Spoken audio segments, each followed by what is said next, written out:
Andy Rice, branding and advertising expert. It's Design Indaba week, and there's that lovely man, Ravi Naidu, who runs the Design Indaba, and I've never managed to get there, but I'm told by people who do get there that it is one of the more wonderful gatherings of people in the creative world in South Africa.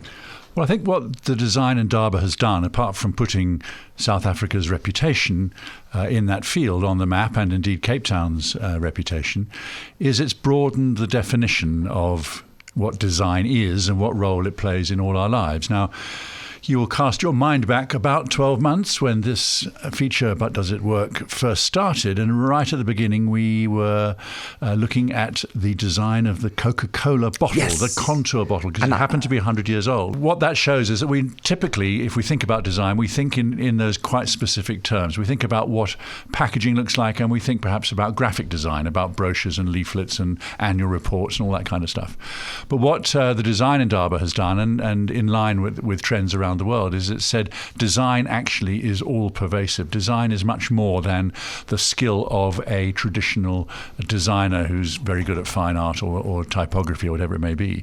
Design is now something that every aspect of our lives and our businesses affects in one way or another. So you can look, for example, at the next stage from packaging design might be interiors and architecture, and you'll find that brand literate companies are increasingly briefing interior designers to make sure that their office space, their environments, in some way evoke the essence of the brand as well. Now, I haven't yet been there, but I've been invited to the new Nandos campus or head office in Johannesburg. You may well have been. I haven't, no. Everybody, maybe we should organise a little bus trip down there. But it is in Rosettenville, yes. We take our passports. Yes. Everybody who's been has said that it is the most extraordinary piece of architecture and interiors to reflect the values of the brand, and that if you were taken in there and the blindfolds were removed and you were asked, "Where am I?" you would say, the smell would give it away, would you? Yes, exactly. It smells like chicken.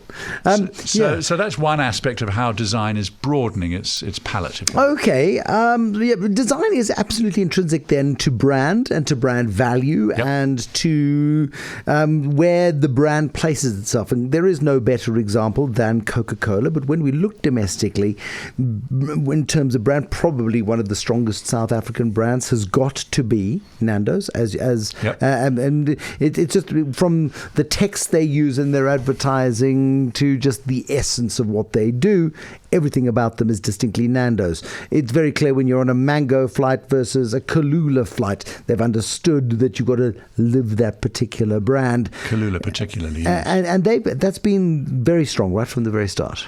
Yeah, because they recognise that design is more than just the visual graphics. Now, Kulula has really strong graphics, but they also have a personality and a tone which comes through in their graphics. You might say, how the hell do they do that? Well, they have signs that say "this way up" on the outside of the plane. One of the funniest things ever done in aviation. Yep. It really was. So the first time you saw that, you thought, well, these guys are cheeky, they're self-confident, and they have the you know whats to make that kind of statement. And so that in turn reinforces what has been initially placed in terms of design in a more conventional sphere for the Kulula brand. Are South African marketers or brand owners grasping this as an opportunity? I mean, yeah, Coca-Cola proved it 100 years ago. But globally and not necessarily locally. I mean, there wasn't a local design.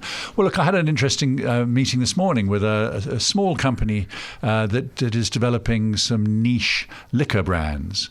And the two that we saw were very clearly intrinsically relatively easy to duplicate and to make, and were actually emulating stuff that you might order in a club or a bar. But what was clever about them was that the packaging was quite unique, and you could look at them and get a very strong sense of what they were trying to convey. And the brand owner, by his own admission, said we could have done better with deeper pockets and more resources. But he understood that the presence of the product on the shelf and the promise that it evokes from the way it's been designed designed are all part of the communication of the brand. Okay, but why is it so expensive then to evoke the passion, evoke the mystery, evoke the idea of brand? You mean why are designers paid so handsomely? Is that? Well, I mean, so if a brand owner is saying we could have done better with more money, well, then that's not very nice to his current designers. It's little things like having the resources to get a mould for your own bottle design, as opposed to having to take one off the shelf. So that would be one way of explaining why design can be as expensive as it is. But it can be expensive, but the return on marketing investment, the return on design investment can be very substantial indeed. Design can make a decision change right up to the last moment. You might be going to go and buy your regular muesli or whatever it may be, and literally as you're reaching for it, something may attract your eye. Well, that looks nice. Yes, exactly. So that's the work of design as doing its kind of lastminute.com communications work. Now, and South African brands, in terms of their flexibility, one also wonders why one looks, for example, at the design of Gap. And Gap was a wonderful case in point, where they changed the brand identity. They modernized asking the consumers. They forgot who owned the Gap brand. It's not the shareholders. It's not the people who pay money to the New York Stock Exchange. It's the people who buy and support Gap. They own the brand, and they were rightfully upset. And that's a fundamental shift in many people's thinking when it comes to brands. Because who is the brand owner? I bet you the marketing person at Gap then had brand owner or something like that as a fancy job title. You're not. No, exactly. The brand is owned by you and I. If we support that brand or choose not to support that brand, we are having a direct impact on the viability of that brand.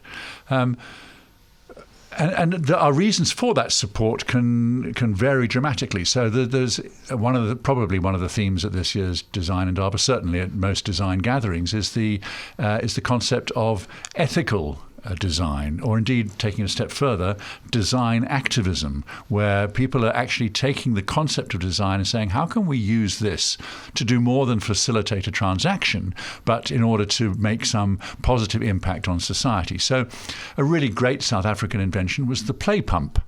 The what? It's the play pump. Now, you know what a little kid's roundabout looks like, where you jump on and you push it round and round and round? Yes. Well, if you imagine that the centre spindle on which that rotates is actually attached to a water pump going down into a borehole, then suddenly the act of kids playing on the pump starts to fill... That play pump, got you. Play pump, right. Okay. So that would be considered to be ethical design. The Body Shop is a brand built entirely on ethical design. Ethical design, not just in its packaging, to be as far as possible recyclable and sustainable, but also in the way it sources its raw materials from. But that was the trade. ethos of Anita Roddick, Yes. the founder of Body Shop. Yes. I wonder if they're still true to it. I mean, it's what the origin of the brand is all about. Do they really still go to Papua New Guinea to go and find the leaf off the top of the tree that delivers the scent, or have they managed to find a chemical way of doing it? I would be 100% certain that they do, simply because people are out there to keep an eye, and to knock down those people who are making false claims about their brand. And that's also absolutely true, isn't it? Because once you've set yourself on a path when it comes to your brand, you dare not change direction. As Gap learned to its cost, as so many brands have learned to their cost. You stick to the values of that brand that are being created and the way that brand has evolved in the eyes of the consumer that owns that brand. Yeah, I mean, you wouldn't ever change your values. You're absolutely right. You might change the expression of those values, but only after you've checked and asked and consulted and made sure that it's not going to be seen as a heavy-handed, paternalistic, well, you will like this more than the old one. Now, when it comes to Design Indaba, I mean, this is the more creative aspect of design in South Africa. A lot of young designers coming out of college and who might be listening to us this evening going, well, I'm never going to commercialize my art. You've got to make some money somehow. Have we got great design here? We have got great design here, and we get better design as a result of events like Design Indaba. So they bring in the absolute cream of the crop in terms of speakers from around the world, and they, the sort of capacity building, skills transfer exercises started. Relationships are built up. So someone who networks with one of the speakers may find that they can carry on doing so via email or whatever thereafter. There's no doubt that we start on a high base, but an event like Design Indaba can make the base even higher still. And the world world of social media also for South African designers must have changed the game completely too. I know somebody who decided that they were going to make shirts in Hong Kong and we're going to then do the measuring in South Africa, get the shirts imported from Hong Kong. It didn't work out brilliantly in the end, but they were looking for a brand name for their business. They put it out on social media, had 20 ideas, of which 5 could have flown. They chose one, and was a super little brand for a bit. Yeah. Well, those of us of a sensible height sometimes find it quite hard to find trousers off the shelf. And we go to makeyourownjeans.com, which operates out of India in much the same way. Makeyourownjeans.com? You send them the measurements and they send the trousers back. Is that? I was always wondering. I've never seen your socks.